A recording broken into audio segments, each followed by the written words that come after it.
Back on the Boulevard, Sunday, April 14th. As always, here to prove to you there is no such thing as football season.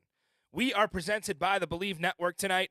A couple of blowouts this UFL weekend, sandwiched in between two fantastic finishes in the XFL conference that actually pulled the XFL side to a three-way tie for first place.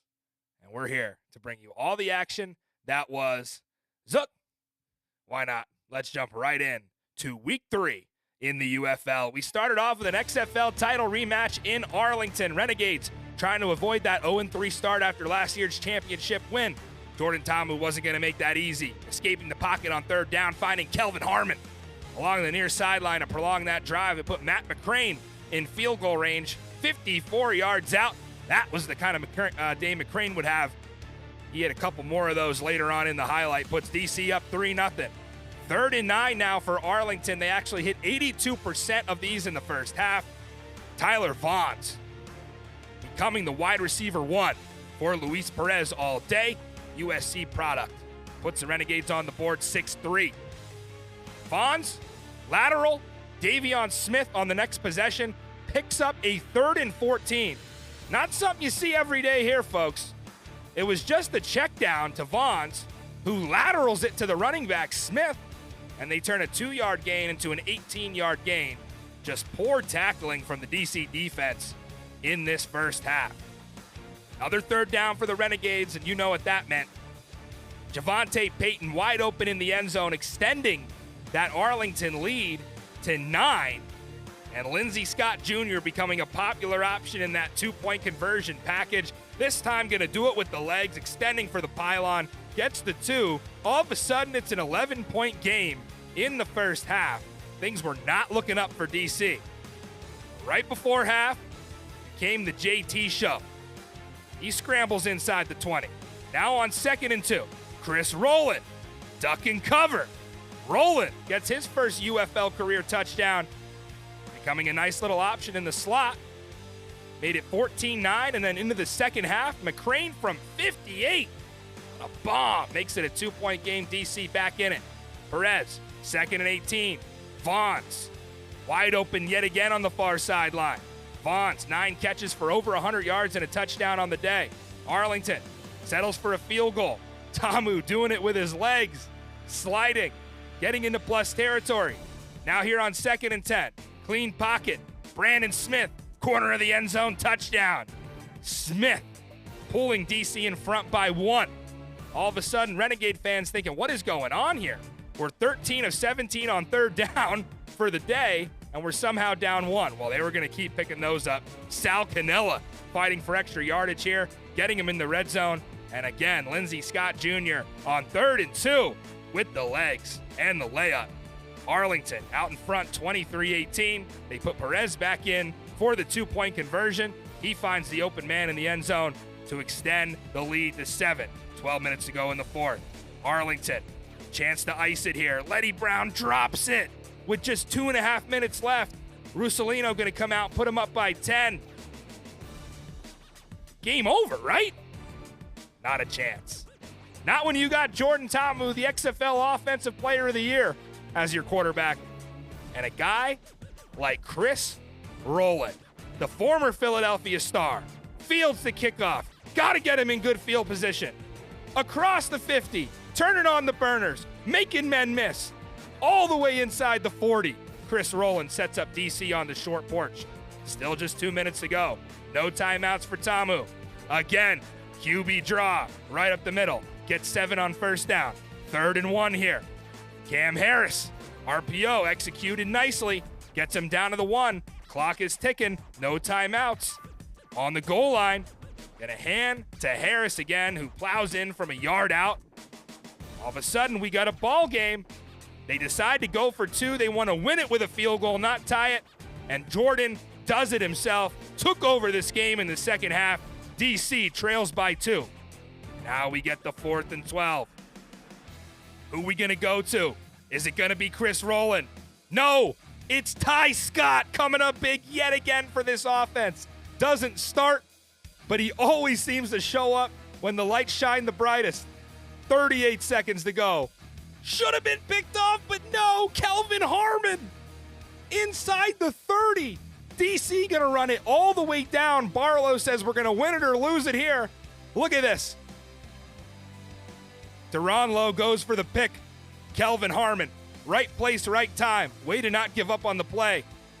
And from 49 yards out, Matt McCrane. Revenge is a dish best served ice cold. Ice in his veins. Matt McCrane, 3 for 3 on the day. Jordan Ta'amu electrifies the DC sideline. Oh, that one felt good, folks. The overcashes, DC, who was a 2.5-point dog by the time this one kicked off, improves to 2-1. Not that impressive of a stat line for Ta'amu, but you had to watch the highlights to know those 53 rush yards he made them count. Matt McCrane, one of the best kickers in the UFL. Defenders getting back to their ways in the red zone. They were 3 for 3 on touchdown chances. They trailed by 10 with 2 minutes to play. And for the Renegades, who at one point looked like they might win this game by 4 touchdowns, outgained DC 419 to 259, converted 72% on third down, and lose by 1. It's Defenders 29, Renegades 28. Into our Saturday night primetime game, the ring ceremony in Birmingham, and they were fired up on the first drive on a 3rd and 14. It's Jonathan Garvin, mauls Case Cookus. You figured this was going to be a problem for the Showboats up front, and boy was it. Birmingham, their first possession. They roll with Adrian Martinez, getting the start over Matt Corral. Averaging over 10 yards a carry was Martinez, and he kept it up. 3rd and goal. They try to throw it. Ball tipped at the line, right into the hands of Jay Sternberger. Right place, right time. Touchdown Birmingham. 6-0 ball game. Fans liking what they see early. Here's Martinez again. This time gonna fumble it. Forced fumble. Showboats came in. Number 1 in takeaways in the league. Big fella falls on it. All of a sudden, Memphis in business. Case Cookus trying to stay up. This time, decent job by the O-line. Papali across the middle. Touchdown. Tie ball game. So a quick momentum shift here for the Showboats. Martinez back on offense. Shoulder fake. Marlon Williams beats the defense. Touchdown Stallions. Scoring often in the first quarter. 3 touchdowns combined. Over was looking good. Here's a 3rd and 15 for Cookus on the next drive. Across the middle. Stands in, takes a big shot. Completes it to Jonathan Adams. Gets Matt Conklin in range to hit from 57. 50-plus yard field goals in abundance this weekend, folks. 12-9, Stallions lead it. And like they did the last 2 weeks, Skip Holtz just finds a way late in the half to sneak one in on you. Not a touchdown this time, but a beautiful throw to Deon Kane. Martinez saying, it's not just my legs, I can do it with my arm. Chris blew it from 46. Crucial points there into the half. 18-12, Birmingham leads it. Into the second half now. This is what Martinez can do. Extend the play, throws a rope along the sideline. Deon Kane, what a day he had. 7 catches, over 100 yards for Kane. And Martinez taking a sack here. It was actually one of the first sacks he's taken all season. Big play there for Memphis. They have it in the shadows of their own end zone. And Jonathan Garvin just lays the lumber to Cookus. I mean, look at this hit, folks. Vicious hit. Cookus was taking him all night. I have to give it to Case. He stood in strong. Here's another 3rd down. You know they were just going to bring the blitz every single play. And I don't know how Cookus stayed in this game for even 3 quarters. Meanwhile, Martinez wasn't taking a sack. I mean, look at this guy. Unbelievable how he sets that up. That should have been a loss of 10. It ends up a gain of 9. Birmingham gets a field goal. 21-12. More of the same. Birmingham, 8 sacks on the night. They had 7 last week. They might have 40-plus on the year when it's all said and done. Here's Martinez again, just playing backyard football at this point. Ricky Person Jr. with a nice grab along the sideline. That's a running back, folks. They give it right back to him. Let him pay off his own big play. Touchdown early 4th. Birmingham goes up 2 scores. Memphis going to have to try to throw the ball to get back in it. Case Cookus gets pulled, taking too many hits. They put Troy Williams in. It did not matter. who was back there. Mitchell gets the sack off that one. And Martinez just showing off at this point. Corner falls over. Deion Kane gets down the sideline for a big gainer. Martinez, almost 400 yards all-purpose in this one, and Matt Corral did not play a snap. I mean, you just couldn't stop him. Birmingham has unlocked their starting quarterback, and it was not what I expected, but boy, did he have a game against a pretty solid defense. Again, we might as well show all 8 Birmingham sacks here, right? And we'll show a pick. They did it in the secondary. They did it in the front 7, and it was all ponies. 10 consecutive wins. The banner ceremony, 12,000 fans came out, and they were pleased with the performance. The Birmingham Stallions rack up 8 total sacks, 18 yards per pass completion. Martinez, 334 through the air, 44 on the ground, 3 total touchdowns. They hold Memphis to 20 rushing yards. Case Cookus only makes it through 3 quarters before he gets pulled for his own health. I mean, it was all Birmingham. Stallions 33, Showboats 14. Into our Sunday card, it was Jake Bates kicking us off for the 3rd straight weekend in Ford Field. Michigan front-loading that home schedule. Reed Sinnett didn't care. His first start of the year goes to Emmanuel Butler down to the 1-yard line. Sinnett going to do it himself here on the keeper. Houston on the first drive, punching it in. They're going to go for 2. 6-0 already. 2-point conversion. Back to Butler. So 8-0. One of the easier drives on that Michigan defense. We've seen them hold pretty strong, but looked like Houston found something early. E.J. Perry not going to lose this quarterback duel. Goes along the sideline to Trey Quinn, pick up a big 3rd and 8. We don't even have to show you this. Automatic from inside 50. Automatic from outside 50. It's Jake, the Earthquake Bates, cutting the Houston lead to 5. Sinnett with a chance to extend the lead, and this is when the Michigan front start taking over. Big TFL there. Give Perry the ball back. 3rd and 10. Does what he does best. Use the legs. 2 rushing touchdowns week 1. Gets another one here in week 3. Putting the Panthers in front 9-8. 2-point try, no good. Mid-second quarter, Sinnett across the middle, picked off by Kai Nakua, who will probably be an all UFL safety by the time this season's over. Looking for the tight end across the middle. Nakua picking that one out of the air off the tip drill. 3rd and 9 now. Sinnett with the ball back late first half. Going to find TJ Pledger for the first down. But they needed to punch it in the end zone here. They only get a field goal. Because Jake Bates, as long as he get him to the 45, is going to do what he does here. They iced him on this one again, Zook. He hit it twice. Unbelievable.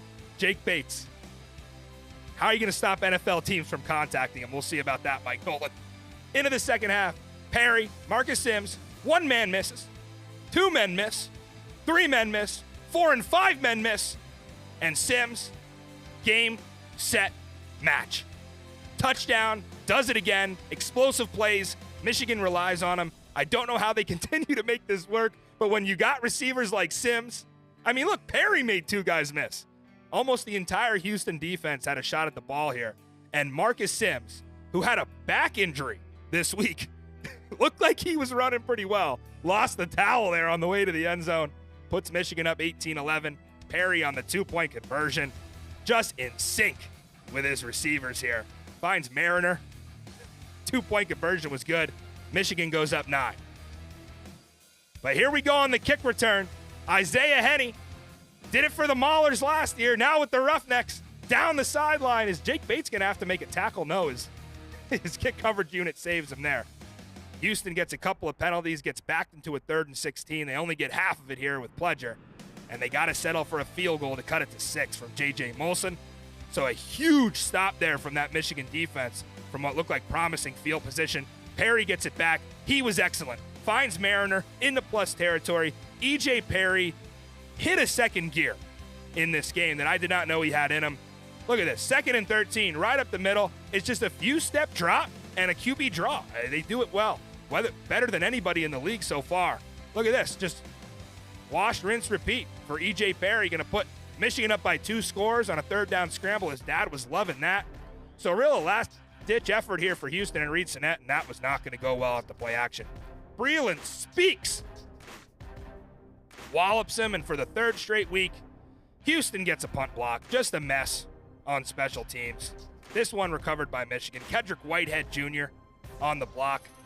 Gotta feel bad for Hunter Nicewander there, just getting his punt swatted away left and right. Michigan puts this one away with a touchdown run from Matt Colburn. Through 3 quarters, the Michigan offense, who came in one of the worst in the league, breaks the UFL scoring record. Down 20, Houston holding on for dear life. Big pass there from Sinnett. Gets him into the red zone, on the goal line, touchdown. So 7:42 to go, maybe not over yet. 4 minutes to play now on a 4th and 7, incomplete. So Michigan hangs on to a 14-point lead. They don't surrender it. Mike Nolan, that defense holds strong. E.J. Perry with a gem. Special teams, probably the best in the league. Kai Nakua, Marcus Sims, stars on both sides of the ball. We came into this one thinking Reed Sinnett would be the better quarterback, and we were wrong. Can't count out Perry. 208 through the air, 60 on the ground, 3 total touchdowns. Almost looked a little bit like Martinez and his stat line out there. Marcus Sims continuing to hit on the explosive plays. But I have to touch on the Panthers' offensive line. Gave up 0 sacks. Phenomenal effort from there, even missing a few guys. Houston with a mess of a third quarter, had a punt block for the 3rd straight week. Reed Sinnett, not the best day either. It's Panthers 34, Roughnecks 20. That took us into our finale of the week. XFL Conference first place on the line in the Alamo Dome. John Lovett getting the San Antonio offense started with a first down on the run there. The Penn State product putting Ryan Big Toe Santoso into field goal range. San Antonio opens up the scoring. It's 3-0 early. St. Louis offense was on a mission. Right out of the gate, they established a run with Mateo Durant, who went for over 100 yards last week, looking very strong on his first carry. Now 1st and 10, mid-first quarter. Hakeem Butler, been quiet so far this year, not today, makes a man miss. St. Louis knocking on the door, and it's A.J. McCarron showing off the wheels at 33 years old. If you can't stop him through the air or the ground, I don't know what you're going to do defensively. Here's McCarron on a 1st and 10. Hakeem Butler, his favorite target of the day. Butler breaks out. We were waiting on that breakout performance from him, and we got it. 12-3, early second quarter, and they're going to go for 2. And this is the kind of stuff they scheme up. Bruce Gradkowski just excellent at calling these 2-point plays. AJ, the little shovel pass there to his tight end, Jake Sutherland, and it's an 11-point game early. San Antonio, 3rd down. They needed this one badly. Mid-second quarter, Cody Latimer gets the first down. Actually, they call it a 4th and 1. Now, Garber's going to run a little option play, get him inside the red zone. 3rd and goal now. John Lovett scores his first touchdown of the UFL season. It's 14-9. San Antonio cutting the lead to 5. 2-point play. Garbers sacked. Pita Taumopenu, XFL Defensive Player of the Year, showing out for the Battlehawks defense, who really limited the big plays. But on the first play of the second half, Jamarcus Bradley gets his lunch money stolen by Darius Phillips. So although they got a field goal to go into half and lead by 8, all of a sudden it's San Antonio ball. So here we go. Brahmas. Chris Payton-Jones blowing up the screen. This defense really impressed me. Teams trade field goals. It's 20-12. Late 3rd quarter. Cody Latimer. GTFO. They call that one. 1st and goal now for the Brahmas. Chance to tie it with a touchdown and a 2-pointer. Anthony McFarland. Patient running. Finds Pater. 20-18. What do? Go for 2 to tie it. They don't get it. AJ, ball back. 3rd and 17. Momentum changer. Hakeem Butler going up in double coverage. Look at this snag, folks. Right at midfield. 2 men on him. Secures the catch. Comes down with it. Ball control all the way to the ground. Making it easy for AJ. Jacob Sailors. Doing it with his legs. Sailors was inactive last week. Comes in the game. has a phenomenal performance in Week 3 for St. Louis. Here's AJ. We said he probably would take a few stacks. There's Jalen Dalton getting in. It was 3rd and 14 now for St. Louis. AJ trying not to take another sack. Pressure breaks down to the end zone. Get a collision from Aitman and Sailors. Incomplete. So San Antonio holds St. Louis to a field goal. And if you knew anything about UFL kickers this week, they weren't missing anything or even getting close. What a weekend from special teams in the UFL. St. Louis goes up 5, and then they extend the lead. Sailors back into the end zone. Great day from him. Puts St. Louis up 29-18. Cashes the over. McCarron on the 2-point conversion back to Sailors for the Octopus. Gets the touchdown and the 2-point play. But listen, no lead is comfortable in the UFL. Jontre Kirkland airing it out. Best QBR in the league to Cody Latimer. And they get Alize Mack for the touchdown. Here we go again. Are we going to see the Brahmas come back? Don't even have to do the 4th and 12 this time because the defense stops them with 3 timeouts. Garbers, ball back, 3rd and 4, 25 seconds to go, scrambling for dear life. Incomplete. 4th and 4, game on the line. Garbers across the middle, Kirkland. Triple coverage, can't find him. Anthony Becht gets a 2nd straight win. They go on the road. St. Louis looking awesome on both sides of the ball today. The stunning stat of this one, the Brahmas, 0 plays of more than 15 yards. That is not like them. They were 0 for 3 on PATs. Garbers, 41 pass attempts, 143 yards passing. Only short passes working here. Battlehawks continue to be great in the red zone, 2 for 2 on touchdown chances. And how about the run game? 5.9 yards a carry. Sailors was excellent. It's Battlehawks 31, Brahmas 24. So that results in a 3-way tie atop the XFL conference that Zook and I are pretty excited to talk about and break all these games down. But first, we highlighted all the made field goals. We may have missed a few, so we want to re-catch up and let you know that the UFL kickers went 18 for 18 this week. Bad snap. The kick is up. It is good on the season. Make it 6 of 6. And now to extend the lead. The kick is up and it is good. Brusalino with the kick. It is good for the win. The kick is up. It is good! Football. The ball is down, right down the middle. And just like that, and he still only missed one. That one. At least trying to squeeze out a couple more plays. 57. Blew it. Made a 22-yarder on his last kick. Blew it. No problem with that one. Only permits 50-plus yarders. Trying to stay perfect, and he does.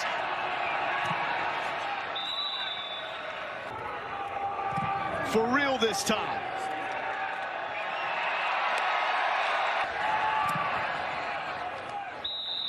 These kickers. Rex Sunahara to snap it, and Santoso from 35 is good. And the kick is good from 32. And the former Minnesota Golden Gopher knocks it through. Schmidt hit from 44 earlier, this from 54. Does it have enough? You bet! For a 5-point lead.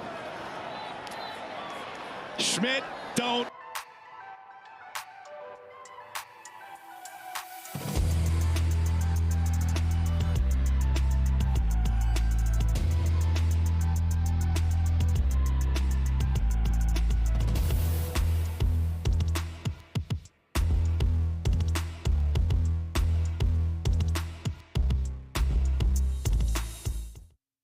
Back on the Boulevard here, Sunday, April 14th. As always, here to prove to you, there is no such thing as football season. And there is no such thing as missed field goals in the UFL. We just watched through that compilation, Zook.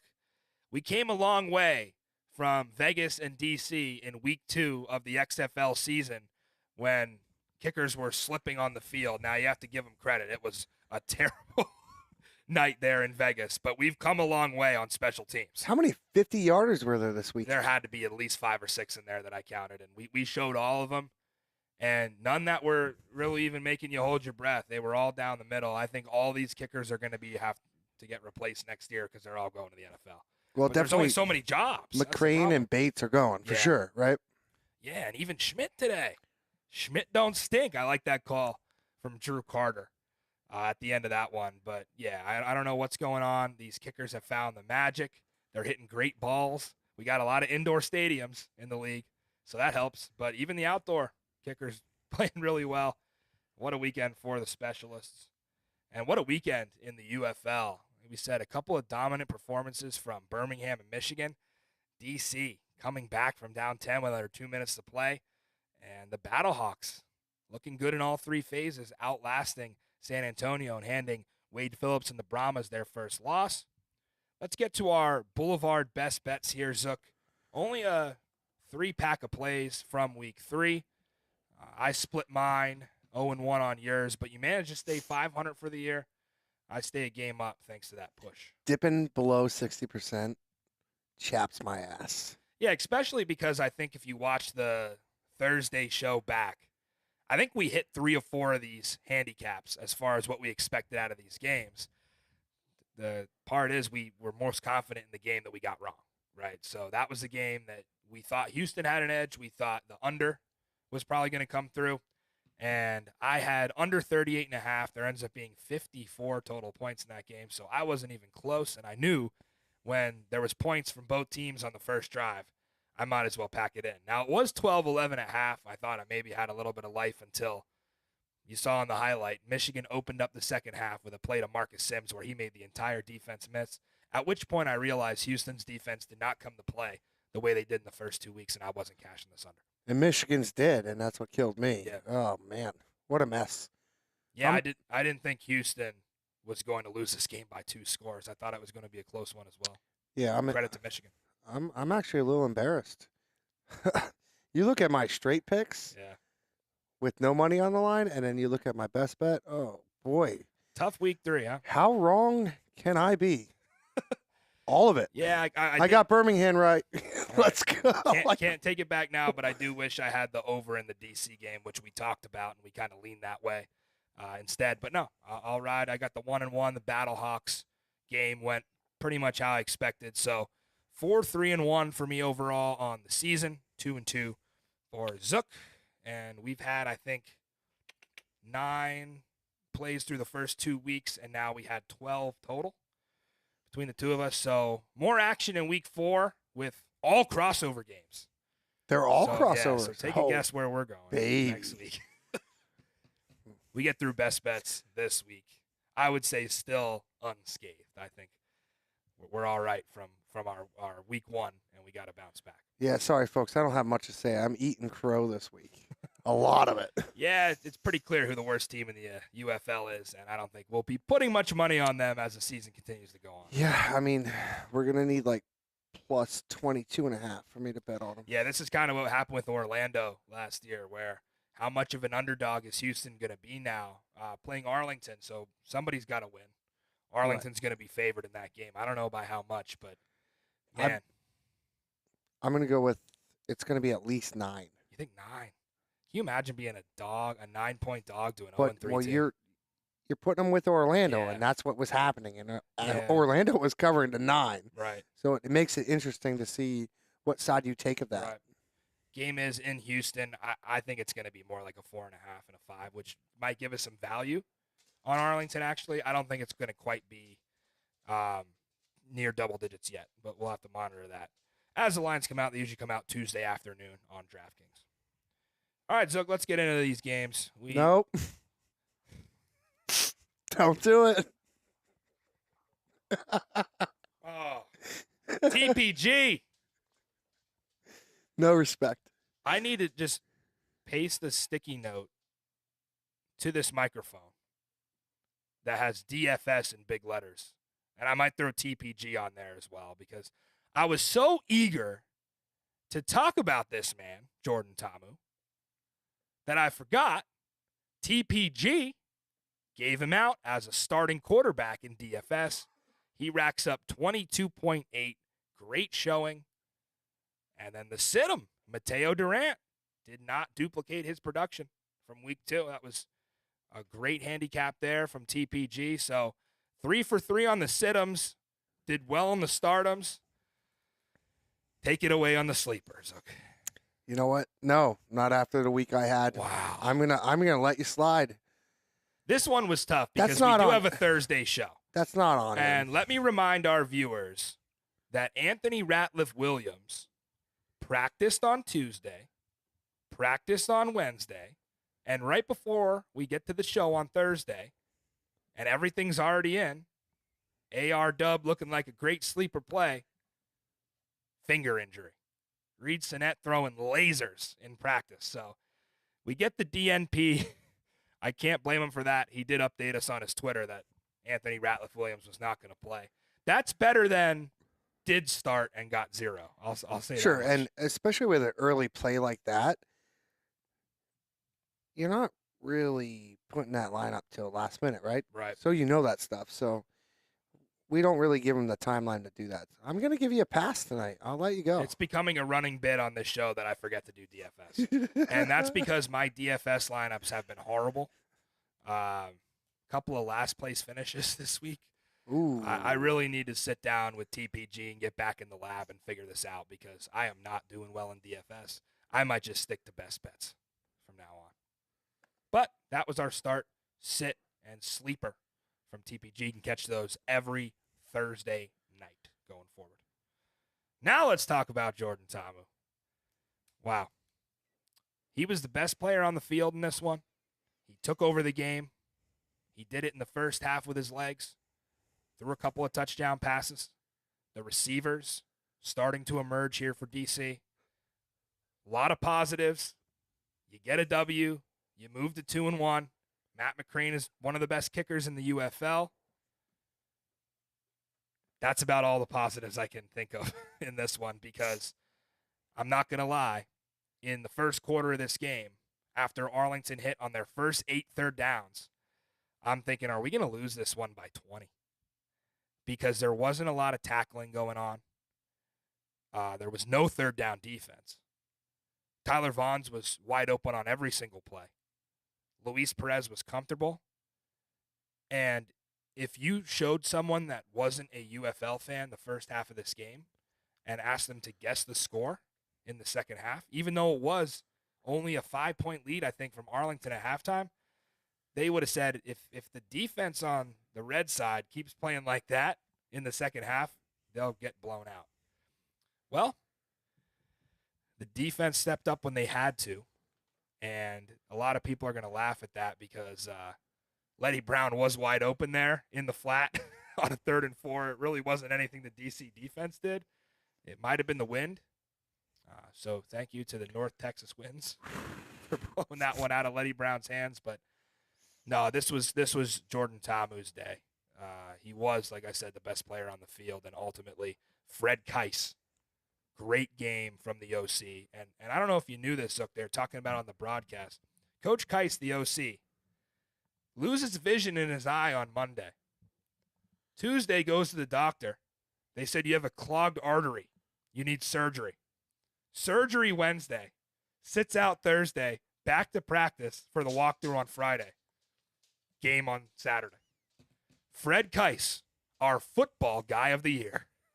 Hats off to Coach Keiss. I don't know. I did not know that. This is the first time hearing that. He had some issues with this last year, losing a little bit of vision, and boy, he called the gem of the game and really put his playmakers in space. And that's kind of a life-threatening type of surgery, and to come right back, I love you, Coach Keiss, and we wish you best health here in the future as we continue to make this championship run. Zook, when you were watching this first half, you were probably licking your chops thinking, oh, I had Arlington straight up. I sure It's did. looking pretty good, like it was in week 2 against St. Louis. Sure did. Same thing. Why can't this team close the game out?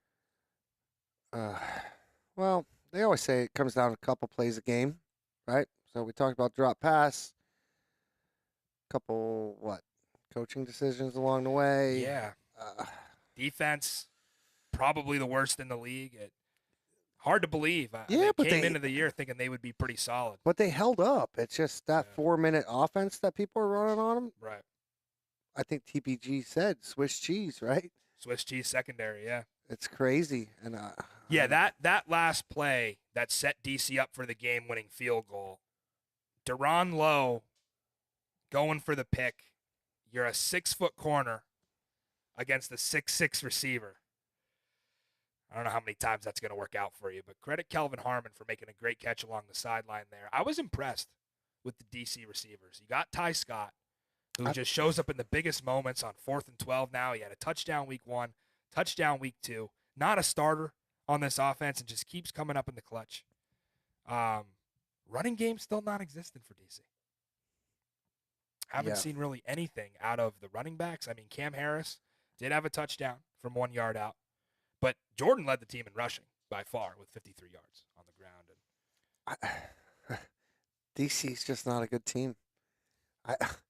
I know. This is what I get. I know. For one of the most exciting finishes of the UFL season. Sure, and it was a great finish. It was great for the league, football-wise. DC gets bailed out. I mean, come on. That 4th and bailed 12, out by Jordan, though. That 4th and 12, there was nobody around. Yeah, what coverage are you running? Who is stopping Jordan Ta'amu in these situations, though? Because this is something in the red zone where DC, going back to last year, Fred Keiss has something figured out down there. How many times do you just let a guy wait 2 seconds and run right up the middle for 7? Happened a lot in the Michigan game as well with E.J. Perry. We'll get to that. But. Yeah, and I'm talking about it. Like, have you heard of a spy? Have you heard of it? Yeah, I want to touch on a situation late in the game, too, so I can maybe get your thoughts a little bit. So, 30 seconds left. Kelvin Harmon with a huge catch along the sideline. Reggie Barlow decides, let's just run it out. McCrane has hit from 55 and 58. Let's run this thing out. We'll get it down to like 4 seconds. We're going to win it or lose it right here. And that was after a great 2-point call to make it 28-26 instead of 28-25. So now you have a chance to win with a field goal. So they run it down to 4 seconds. 44-yard try for McCrane. Out of a timeout because Arlington iced them. Delay a game. Unacceptable. I'm ripping my hair out at that point. Unacceptable. Not because I don't trust Matt McCrane, but because there's been some issues in late game situations here. We had the 2-minute warning timeout before against Houston. Some questionable 4th down play calling from Reggie Barlow in week 1. And I'm sitting here thinking, what are we doing? You can't get a delay game out of a timeout. And Barlow was pleading with the officials, like, you didn't reset the clock, but they had plenty of time to get their kicking team out there. Thank God, Matt. You already know what you're going to do. Why aren't they ready? Yeah. So. If that's Jake Bates, maybe back him up. Maybe. Sure, yeah. But I don't want to back up in the winds, that we're swirling around in Choctaw Stadium. And we'll talk about this, too, later. Like, a special team, not having a special teams coach on each squad seems to be translating into poor clock management or whatever it is. And DC, we've been talking about their clock management for weeks. Right. Every week, right? Yeah, I don't think these field goal kickers even need special teams coaches at this point, but certainly the kick coverage units and everybody else. And who needs to get in position? Who needs to go into the goddamn game? Yeah, it was 49 yards out in a swirling wind. That could have been 44. Those 5 yards matter. You ask any kicker, they're like, "Yeah, you're not helping me." So I'm pleading for the audience to drum up a cool nickname for McCrane. Yeah. Because we need one. We got the earthquake. Big game McCrane. I could do better than that. I could do better than that. All right, we'll sit on it. Yeah, let's workshop that one. TPG, let me know if you got anything on We'll that take one. suggestions. So, to close this one out, DC goes to 2-1. They needed this. Needed it badly. Conference win. Next up, Birmingham and St. Louis. Make or break the season right here, Zook, in the middle of the year. You go to Birmingham, you come back home for St. Louis the next 2 weeks. To me, if you split those two, that's probably about the best you can do. I don't think you're going to win both. If you can manage a split against the best 2 teams in the league, I'd be happy with that. And then If you do take a loss to St. Louis, maybe you get them later in the year. I think there's more of a chance for DC at this point to beat St. Louis because they're more familiar. Birmingham poses some problems for DC. We'll get to that on Thursday. All right, so hold on. Yeah. You're saying DC plays who next week? Stallions. Oh, boy. Champs. All right. Yeah, he's cooking up his best bet over there. No, actually, no, I'm cooking up how many points I got to give you for our old DC Seattle bet because I don't have a team now. Oh, okay. So you just default to the best team in the league now. That's your team. Well, I mean, if that's not the no, most I said I would. I said I would just spot you points. I'm gonna be spotted points. They're probably gonna be DC's probably gonna be a 5-point dog, 4-point dog. I wouldn't be surprised after that. So I'll give you what spreads come out Wednesday. It's usually Tuesday afternoon. Tuesday night. Yeah. Whatever it comes out, I'll give it to you, and we'll do a challenge bet if you Deal. If I'll you're shake it man right enough. now, If you're man enough. Listen, we'll get into the preview on Thursday, but they need to practice them. Yeah, here we go. All right. It's Bet. Yeah, get in the middle.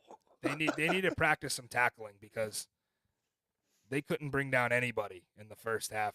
A lot of missed tackles, and Arlington went 72% on third down. I'm going to repeat that.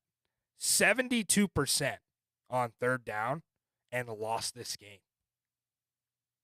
What's next for the Renegades? Well, on the schedule, it's Houston, which has to be a get-right spot, and I assume a spot where they could feel the fury of Bob Stoops in week 4. But you just, for the second straight week, can't close a game out that you probably should have won against 2 really good teams. You had an opportunity to beat St. Louis. You had an opportunity to beat DC, and they kind of pissed it away at the end of those games. And defense fell apart on the last drive against St. Louis. They did it again against DC. We're sitting here, Zook, and the XFL champs are 0-3. Where do you go from here if you're Bob Stoops? I don't know. I'm not expecting this to happen. I really thought they were going to beat DC. They should have beat DC. They had chances. Every game they had chances. Except Birmingham. I mean, the second half they just fell apart. But they could have been 0-1 though and been okay. Now you're 0-3 and it's like you have no shot at the playoff. I mean, you're not getting in at 4-6 this year. Not in this league. But that's DC and Arlington, which was the most exciting game of the weekend. Briley Moore, our guy who was SportsCenter top 10, did get a little banged up. We're going to keep an eye on his injury. But, man, way to battle for DC to get to 2-1. Next game was a primetime game. It was a USFL conference clash. Birmingham was a 7.5-point favorite over Memphis. You figured, Case Cookus would come into this one with some confidence. He's faced this defense from John Chavis a few times when he was with Philly and actually performed okay. They had some problems with him. Now, the issue here is this is a different Stallions personnel grouping on defense with almost all of them having NFL experience. And you got a guy back in Scooby Wright who has been there all 3 seasons. And this got ugly. I actually saw the TVMA rating pop up in the top right corner after Cookus took like his 3rd hit. And they were like, parents strongly cautioned for violence. They're violent. They're aggressive. They're strong. And they're fast. And it just feels like men against boys. Is there an offensive line that can contain this front 7? It didn't look like it. I mean, we talked about Cookus and, has a little mobility. John D. Filippo said he can get away from the rush. He was not getting away from it. Memphis offensively has no run game. They ran for 20 yards, 1.7 a carry. It's 1.7. It's the running back Titus Swen had 6 carries for 14 yards. It's just one-dimensional. Cook is having to throw it. And he did find Vinny Papali for a nice touchdown to tie it up. Do you think that you can run 6 times for 14 yards? If I ran against Birmingham's defense, I would have a broken neck on the first play. In fact, I'd probably just run backwards and try to beat them to the tunnel. So, Birmingham offensively. We were talking about this a little before the show, Zook. Going into this, you said hot hand. That Yes. They would stick with whoever's playing well. So Did I say that on air, or is that just conversation? No, we were between talking us? about Okay. it last week because I was interested in this quarterback dilemma that Skip Holtz was going to come into week 3 with. And it seemed as the week went on leading into this that they were promoting Adrian as QB1. They did some social media stuff with him, announcing him as QB1, and I'm like, okay. So they are pretty committed after his performance in week 2 to Adrian. And the data backed that up, believe it or not. He was actually having more successful drives and being more efficient than Corral. So Martinez comes into this. It's his offense. Leads his team right down the field, scores in the first drive. But the second drive, he fumbles, which has been a problem of his. Yes. Right? And when you're running around like that, like crazy, trying to make something happen, that could be an issue, as we saw with Ben DiNucci last year. Yeah, what did Had to I say bury about there. Ben last year? Remember high school? Yeah. He just had to carry the football around all day. Yeah. Everybody tried to punch it out. Right. But Memphis did what they do, and that's generate takeaways. They came in the number 1 defense in the league in takeaways, and they get one there, and then Cookus goes right down and scores. All of a sudden, it's a ball game, and I'm thinking, okay, here comes Corral. Nope. No, They stuck with Martinez, and because they did, not that- a snap. not a snap. Because they stuck with him there, that was the most pivotal decision that Skip Holtz could make for the rest of the season. Because you gave the kid the confidence to stay in there, and he goes and has the game of the year. 334 passing yards, another 44 on the ground, 3 total touchdowns, and he just looked better than everybody on defense. Kids balling. Yeah. Kids balling. I want to ask this. Do you think the Memphis defense struggled because they probably game planned for Corral, and then Martinez comes in and just balls? I don't think so, because they are a very similar threat. And I think the offense can run, like, for example, right, when you have Luis Perez and Lindsey Scott Jr. in Arlington, you can't run the same offense. It's very different when they bring Scott Jr. and there's a whole package installed for him. Corral and Martinez can rotate without the offense changing. So, yeah, Martinez runs more, Corral throws more, right? Well, we know that coming He's in. definitely more explosive. Well, Martinez was running 10 yards a carry. I mean, look at it in this game. What did he average on the ground? He had 5 for 44, so he gets to 8.8 yards a carry again, boosting up his average. And he's got receivers like Deion Kane, 7 catches, 144 yards to help him out. I mean, they did it before the half again. They did this against Arlington, which cashed you your best bet, basically. Yes. They score right before the half. They did it last week This against time it's Michigan. only a field goal, though, right? Yeah, they did 2 touchdowns and a field goal, but still, it's a 15-12 game. You go in up by 6. Why do teams keep falling for this? They're not giving up. They're not going to sit on it or knee it out. They're going to score. And, like, Skip Holtz loves this stuff. It's becoming an art form for this Birmingham offense to sneak one in on you. And 8 sacks for the defense. That's 15 through 2 weeks. They could get to 40+. They really could. I mean, you think about the guys along this front 7, and you just name them off with, I mean, Carlos Davis, Jordan Thompson. I mean, even a guy like Jonathan Garvin. All over the place last night. I think Birmingham has benefited from the league's easiest schedule so far. But that's not to say they're not the best team in the league. I do want to see them against D.C., St. Louis, and San Antonio, right? I think that's what we're all waiting for. Can they replicate this success? Because Not so much against San Antonio anymore. you're giving up on the Brahmas just like that, huh? I'm not thought those giving were up your on them, guys. but they are. I mean, I love AJ. Don't but count them out yet. that- Third straight week, Birmingham gets to 100 rush yards. Only 100 on the dot, but still 100. Martinez with half of those, but 18 yards of completion. That's important to point out.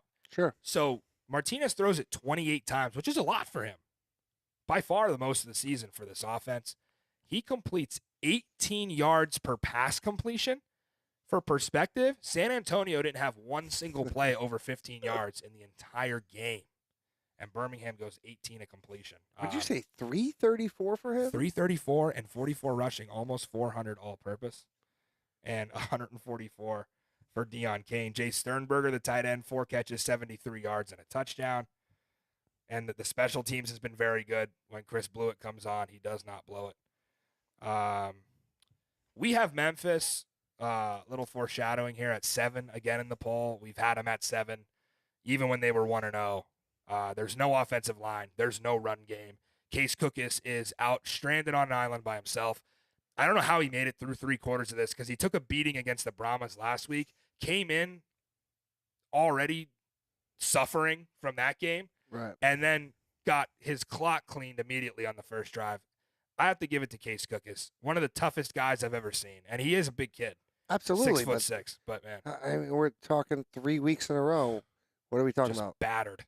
0 second half. Right. Oh, yeah, and they had to actually put Troy Williams in, the backup quarterback, because Cookus was just getting killed. It was hard to watch. It was really hard to watch. And is that the Memphis offensive line is one of the worst in the league? Yeah, some of that.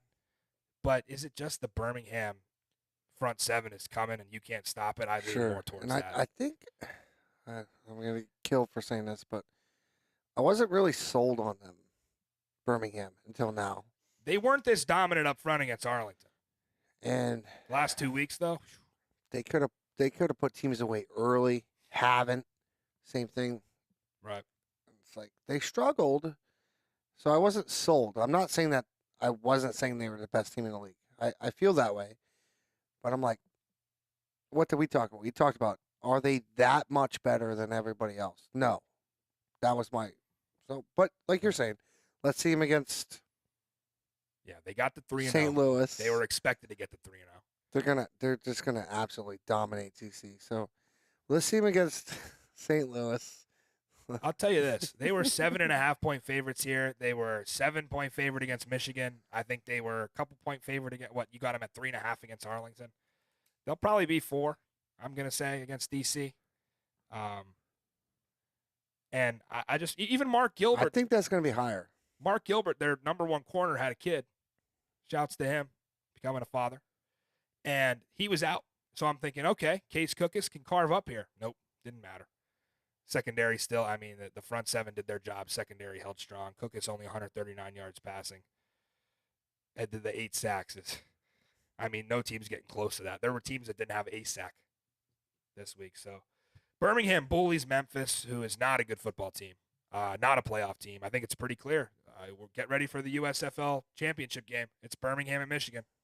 Unless something severe happens to Michigan, which I don't think it can, because they're good enough of a team where their defense is good enough to where even if you have a major injury on offense, you're going to be all right.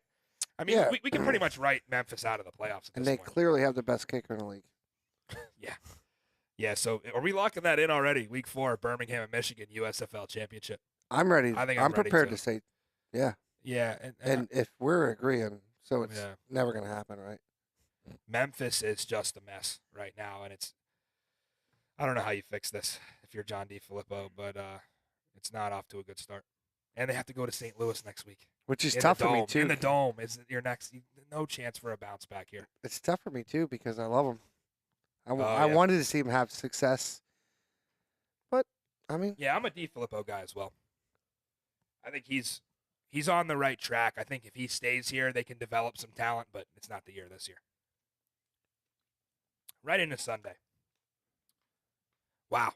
This was a surprise of the week for me. Not that the Panthers won, but that there was 54 total points in a game I thought was going to be 12-9. Michigan. Where to start? Earthquake? E.J. Perry all the way back? I like Earthquake first. Jake the Earthquake Bates. I mean, we had a story earlier this week that, and Zook, you actually asked me this before the show last weekend. Well, it turns out the answer is no. NFL teams are not allowed to contact Jake Bates, and some agents have been already trying to get a hold of him, and Mike Nolan not happy about it because, you got to play by the rules here. But, yeah, Bates again, sneaks one in before the half from 55, goes 2 for 2 on field goals again. I don't want to take him for granted, but, we know what to expect from Bates. Now, what I didn't expect is the offense to turn it on like this in the second half. A game that was 12-11 at halftime, sitting on the under 38.5, thinking, okay, 23, not ideal, but let's slow it down in the second half. Let's get the defenses some adjustments made, and Yeah, Michigan drops 22 in the third quarter. They score on the first play from scrimmage of the third quarter. Under was cooked. I was dead, and I'm thinking that was my most confident play of the year. I got swept up in this trap again. I did it with Orlando and San Antonio. Last year when I thought they were the worst two teams in the league, they go off for like 50 points. I don't know what it is when teams that are awful and incompetent on offense coming into the game, they just decide to turn it on against each other. I'm going to take full credit for that. EJ must have been watching the show. I And didn't even think he was playing. what did I Thought say? he I was was banged like, up. yeah. I'm not betting on him ever. Because He reminds me of DiNucci. I'll continue to say it. take over or turnover machine. Like, Yeah. what is going on? He was throwing a lot of picks, and he led the the UFL in picks. What did he throw for? 208, 16 to 19, Yeah, that's what it was. It was 16. It wasn't the yards. Right. It was the and no picks. 16 of 19, no Yeah. turnovers. Right, no picks. Yeah, and the Michigan defense, will continue to say it. Colin Bauer, early candidate for coordinator of the year, first year DC there in Michigan. We really thought Reed Sinnett was the better quarterback coming in, and we were wrong. It was EJ Perry, 60 yards rushing for Perry, 2 touchdowns. He scored 3 times. So unbelievable day. Even when they didn't really have a running game outside of him, next leading rusher was Matt Colburn, 9 carries, 28 yards. Houston did a good job bottling up West Hills. He was only 15 carries, 23 yards. But Marcus Sims is a guy in this receiving core that if he continues to make big plays like this, is going to find himself in the NFL. Absolutely. I'm just sad for ex-Eagles this week in the UFL. Yeah. I'm very sad. Yeah, especially because Sinnett went right down the field. He's getting the interview on the sideline. They're saying, what were you looking at there? And he looked like he was having a good time until Breland Speaks sacked him on a play action that just looked like one of the hardest hits of the weekend. He wasn't hit quite as much as Cookus, but they got to him a few times. And the most impressive unit of the day for me was the Michigan Panthers offensive line, who was missing some pieces. Actually only had 5 linemen at one point after one came out of the game. And they allow 0 sacks to a team in Houston that was getting to the quarterback and had a lot of TFLs and sacks generated. So I was impressed with Perry getting the ball out quick and not taking any sacks. And there were a couple instances in this game where you probably noticed if you were watching on TV, Michigan got a few free first downs when the true line measurement came up, and they said, he's 9 inches short. I don't know. Not good for the under. Yeah, I want pretty to. frustrated about I that. really did want to touch on that. Yeah. Like, what's your thoughts on that? So the sequence that we had in the Michigan game was a 4th down, I believe, and it was 9 inches short by the true line. But as you know, in the UFL, the true line full screen graphic that they show on TV, that also comes up on the Jumbotron in the stadium, I believe, shows after the ball is spotted. So it's based on the referee's spot. So at that point, are you going to look at it? Are we going to stop the game? Get Blandino to take a look? No, they just play on. It's like the full screen graphics off the screen, and then all of a sudden Perry's halfway into his 5-step But drop. why not? Like, I don't know. we don't want a chain gang coming out. That Takes too much time, right? Yeah, there's an official that just spots the ball. That's his only job. And it's on the spot, Yeah. and you have true line. So why aren't they utilizing it in the game? Yeah. Did they hurry up? That's, I think, what it was. Like I said, when they took that measurement off, it was Perry was already halfway into his throwing motion. So I think Perry is aware of that stuff. He is an Ivy League guy. Oh. So I think he probably looked up at the scoreboard and, we better go. Go, On one. All right. Makes sense. Because, when you have the under, you hate to see that kind of stuff. The fact was this was a bad handicap for me. I was on the wrong side. And I knew I was on the wrong side when the ESPN bet thing came up. And 3 of the 4 broadcast crew members were also on the under. I'm thinking, yeah, that's bad. What was it? 38.5. Well, closed at 37.5. I got 38.5. 38.5. 54. Great job. Good pick. Great job on Houston, plus 2.5 there, buddy. Lose by 14. I'm gonna bust your balls. Call a spade a spade. I'm gonna bust your balls. I had a horrible week. So Guy bets on the worst team in the league to cover. What a guy. whatever. Anyway, move that was Michigan basically proving to me that they are going to be in the USFL playoffs as a 2 seed. I don't know. I don't see Memphis. Next game, I being picked the- this one wrong too. Yeah, this was a lot of hype coming into this. They thought game of the week. I was kind of like, oh, you're disrespecting the XFL title rematch, and that one ended up delivering. But this one, of course, did as well. There was a lot of points. 4 for 4 on overs, which is a tall task considering we were 4 for 4 on unders in week 1. And this one had some scoring. Battlehawks 31, Brahmas 24. I don't know about you, Zook. I know you're pretty high on the Brahmas coming into the week, but I'm going to pat myself on the back here. I titled the video of the preview of this one, Why the Battlehawks Will Hand San Antonio Their First Loss. Keep in mind, I also titled the week 1 St. Louis video, Why St. Louis Will Blow Out Michigan. So you could tell if you ever go on our YouTube channel, the title of the video is basically the confidence I have because I know I'm going to look like an ass if I get it wrong. I was all in on AJ McCarron, not Smith, this weekend, and he delivered. Weird stat line for AJ, 19 and 27, 152 yards and a touchdown, 31 points. I didn't expect them to get 31 points if he only had 152 yards passing, but right, run game strong. Quite a few field goals, 5.9 yards a carry in the run game. They just have a rotating, revolving door of tailbacks. It was Wayne Gallman week 1. It was Mateo Durant last week. Now it's Jacob Sailors. Wow. Making a name for himself. Gallman didn't really do too much week 1, did he? No, he got stuffed on a 4th and goal that basically cost me a cover. But so we got 2 out of 3 is what we're saying. Yeah, I don't know. I guess Gallman wasn't active this week. I guess they'll continue to do that with how Sailors and Durant have looked. Is that what they're doing? Just bringing two backs and that's it? Yeah, I don't think you have any reason to make a 3rd running back active. I don't think I've seen that really anywhere on any team. Some have like a running back receiver hybrid. Gotcha. That can kind of play both, but I don't think you really need 3 tailbacks, right? You got your 3rd down back and your starter. It's just weird because I'm so used to the NFL. Yeah. You got 3. Oh, you got course. 3 backs. Yeah. This is 50 guys active on game day, so it's not as much space. But yeah, let's talk about Hakeem Butler. Wow, turning point of the game.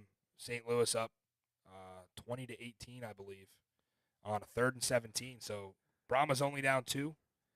Chance to retake the lead, force a punt, and Hakeem makes one of the catches of the year in double coverage. And if you forgot about Hakeem Butler, he's back. I mean, that was a guy who led the XFL in receiving. He didn't Unfortunately, go anywhere. I have to give you credit because I know that we talked about Aitman's going to see a little more coverage, a little more attention, and does that open Butler up?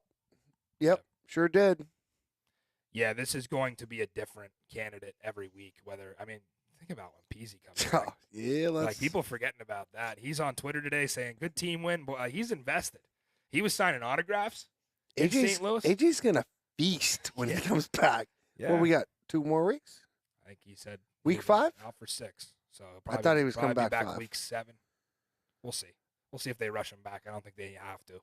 No, you shouldn't have at this to. point. I mean, if you were like 0-3 Arlington, maybe, but no. St. Louis is off to a good start, and so let's touch on this.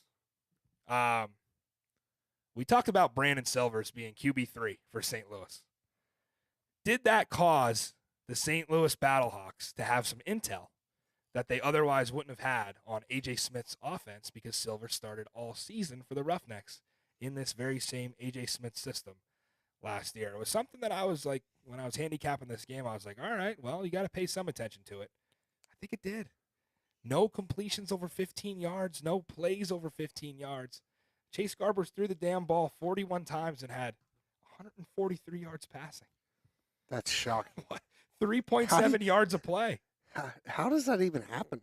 So Donnie Abraham, the defensive coordinator, kept everything underneath. That's what they played it. They said, we're just not going to let this team beat us deep because they have Speedy Stevenson. Oh. They have John Trey Kirkland who could burn. They got backs who could catch the ball, McFarland and Lovett, both very fast, and Cody Latimer. So I guess they just said, we're going to make Garbers check down, keep everything in front of us, and that's what they did. Yeah, they did tackle well, right? Yeah, PETA was in the face of Garbers the entire night. They got a few Vipers on that team that can play, huh? Yeah, and a few Dragons. Chris Payton-Jones, again, continues to be the number 1 corner in St. Louis. He's showing out, but surprising stat, no sacks for St. Louis, and they still win. We talked about getting to the quarterback and how I thought Garbers would take a few. He did not. So it wasn't really much of a pass rush for St. Louis as it was a hell of a scheme. And San Antonio ran the ball a lot. They actually had 28 carries for 102 yards. They split carries between Lovett and McFarland.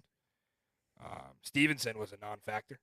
4 catches, 13 yards. That's his lowest output of the season. Did I have too much respect for San Antonio's defense? Is that what's going on?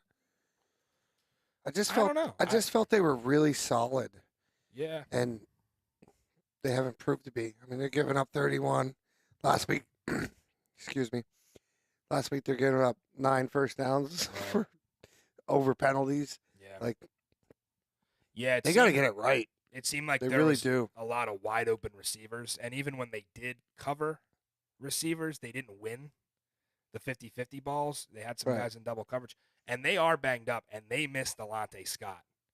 He was out of this game, and you could tell that Jordan Williams still had a great game. He's the captain of this defense, but the secondary was hurting.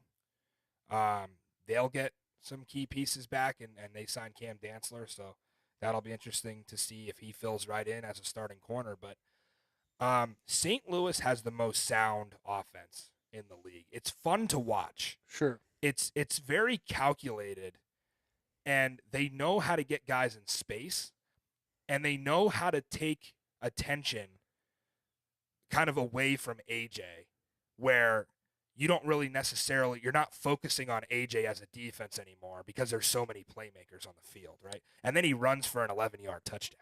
Right. So what was the stat on sacks for San Antonio? 2 sacks. I was very worried about that offensive line. Yeah, for St. Louis. They run block well now. That first week, I was like, oh, dude, AJ is going to be running for his life. Oh, yeah. What are you going to do? Right. And they solidified that. So Yeah. Steven Gonzalez, our guy, had a big run blocking game. I think when the PFF grades come out, you're going to see some pretty good grades from this offensive line. San Antonio offensive line was a question mark for me. I thought they actually held their own pretty well against the St. Louis pass rush. But, yeah, I mean, it's just the wide receivers are too good. The running backs are too good. And they got the best quarterback in the league. They don't even have the best player on the field yet. And the kicking game, again, I'm blanking on his name from last year, the kicker for St. Louis, but Donnie Hegman. Yeah, Hegman. No longer with the Battlehawks. Andre Schmidt comes in, and he's been good. I mean, kicks a game-winning field goal week 2, goes 3 for 3 this week. So, what the broadcast didn't say this. I'm going to say it. Schmidt's the shit, right? I said Schmidt don't stink. Yeah. I said Schmidt happens. Yeah, A.J. Smith didn't look too happy on the sidelines when Wade Phillips called a timeout late in this game. It kind of felt for a second like it was a sweat when it was 31-18 and they go down and score. They had John Trey Kirkland throwing the ball again, which seems to be a wrinkle that they add in every game. But, yeah, they go down and score to Alizé Mack. It's 31-24. And I want to ask you, Zook, 2 minutes to go. You're down 31-24. You got 3 timeouts. Do you take the 4th and 12 or do you kick? Because they kicked. I like to kick. They kicked and they stopped them.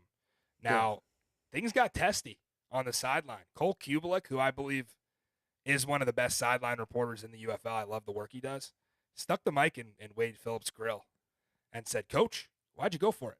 Or, sorry, "Why'd you kick off?" And Wade goes, "What?" And he goes, "Why'd you kick off there instead of 4th and 12?" And he goes, 3 timeouts. Like he shrugged the question right off. It was kind of hilarious. I don't hate it. Yeah, it worked. I really don't. They got Garbers the ball back with 40 seconds left and plenty of time. I mean, they're down there in plus territory with a chance to score. Right. And, yeah, again, pass coverage for the Battlehawks. Very good. Very good game from the linebackers. Very good game from the secondary. And I have more confidence in this defense than I did against Arlington, where they gave up a lot of pass yards and a lot of third downs. San Antonio, better on third down this week. They go 9 of 16. They actually had a drive that was 17 plays. More methodical than you would expect from A.J. Smith, who likes the deep routes. Right. I still think, and I'll die on this sword, this Battlehawk sword, Brandon Silvers, knowing that offense, mattered in this game. I know we'll never know for sure. I think it mattered. I think he met with the defensive Maybe coordinator. we could get with AJ after the season and ask. Yeah, let's ask that after the season. Yeah. I'm curious. They're now. not. Nobody's going to admit to it during, but Yeah. you might be right. Yeah. NFL signs people Right. from the other squad Yeah. just to find out. They You had don't to even think. play. Silvers is like, this is what we do. This is exactly what we do. This is what we did last year. You can watch it on film, fine. Go ahead, watch Houston's offense from last year, or I'll just tell you exactly what it is. Right. And, yeah, they sit there in the quarterback room with Bruce Gradkowski, and they sit in the defensive meetings and say, this is what it is. And A.J. Smith definitely strikes me as a guy who's like, I don't care if you know what it is. We're still going to beat you. Right. Not today. Didn't work today. I before we move on to the close, I want to ask one thing. Do you think that because everybody's mic'd up and you get to go back and watch that is an advantage to D coordinators? Yes and no. I say yes because like a guy like Colin Bauer for Michigan has definitely used that. I just don't know if some of the older traditional defensive coordinators care enough to run that film back and are going to be like that invested in something that might change from week to week. I think you ask a lot of defensive coordinators and they say, we're worried about us. As long as we execute our game plan, we're going to be okay. But yeah, it's absolutely a tool that everybody should be utilizing. Absolutely. And yeah, you have to change. Like, I think in the playoffs, that's going to matter big time. I think Arlington did a lot of that with DC, knowing what was coming. Well, those are our games from UFL Week 3. And the part of the program where we cause a debate in the chat. Coming into this year, I was iffy on power polls and power rankings because it was oversaturated on Twitter and X, and everybody and their cousin has a power ranking now. Most of them suck. I will say Mike Mitchell's have been very good. In fact, Mike has been a sharp. He called the DC Defenders winning 29-28 on the dot, and he had the over. Mike is he just has his crystal ball out for the UFL. So Legend. Yeah, we got to get Mike on the show, and we'll see how different. I think he puts his power poll out on Monday morning. We'll see how different ours is. Let's run the power polls. Look, I got Birmingham at 1 for obvious reasons. It's close with St. Louis. In fact, gun to my head, I picked St. Louis to beat Birmingham today. But this is about who would be favored on a neutral field. I still think Birmingham would be a couple of points of a favorite based on that defense at this point. San Antonio is going to fall 1 spot to 3. They did beat DC. I'm not going to punish them for a loss to St. Louis. I think they have a lot of players that can still get healthy and are right in this playoff mix. And I'm very curious to see how they respond from this loss against Michigan next week, which will be a tough opponent. The tough one is DC at 4 over Michigan at 5 because I know I'm going to get some pushback from that. Michigan with a win over St. Louis, my number 2 team. DC has only beaten number 6, number 8, and that's it. So I just feel like DC on a neutral field is a slight favorite against Michigan tomorrow. But the Panthers are a very underrated 5. We kind of drop off from there. Arlington at 6, at 0-3, still has 3 or 4 wins in them. I think they could beat Houston. I think they could beat Memphis, and they can knock somebody off. And they will knock somebody off. In fact, they might knock somebody out of the playoffs. But if you're a Renegades fan right now, you probably can't afford another loss. I don't know if 6-4 is going to make the playoffs in the XFL conference. So Memphis, what do you do with the Boats? Only beaten Houston. That was an ugly win. They have not looked good. They blew a 16-point lead in week 2. They look dismal offensively, especially up front. Front sevens dominate this league, and now they know how to smack Memphis. And that's just get after the quarterback. And it's only a matter of time before Case Cookus is in serious danger for his health. They have got to find a way to protect him. And Houston's the worst team in the league. It was pathetic today. We talked about last week, will Houston win a game? That was their shot. That might have been their shot. I mean, they will get Memphis at home later in the season, but, man, I don't know. Garantano's going to be out a few weeks, so I guess you roll with Sinet. They were bringing the kid Henderson in at quarterback, but, yeah, you got to figure something out on special teams, or else you're going to turn into the Orlando Guardians of last year, which did get a win, by the way. Sometimes I like to forget that ever happened, but it did. So that's our power poll. If you were on podcast, we had Stallions 1, Battlehawks 2, Brahmas 3, Defenders 4, and on the outside looking in, Panthers 5, who technically in this format would still make the playoffs, Renegades at 6, Showboats at 7, and the winless Houston Roughnecks, the lifeless Houston Roughnecks, which Zook will never bet on again, at 8. That's all she wrote for us tonight. For the producer, director, and owner of Studio Z, Chris Zook, I'm Matty Fresh. And don't you forget, there is no such thing as football season. We'll see you Thursday night, back for a preview of Week 4.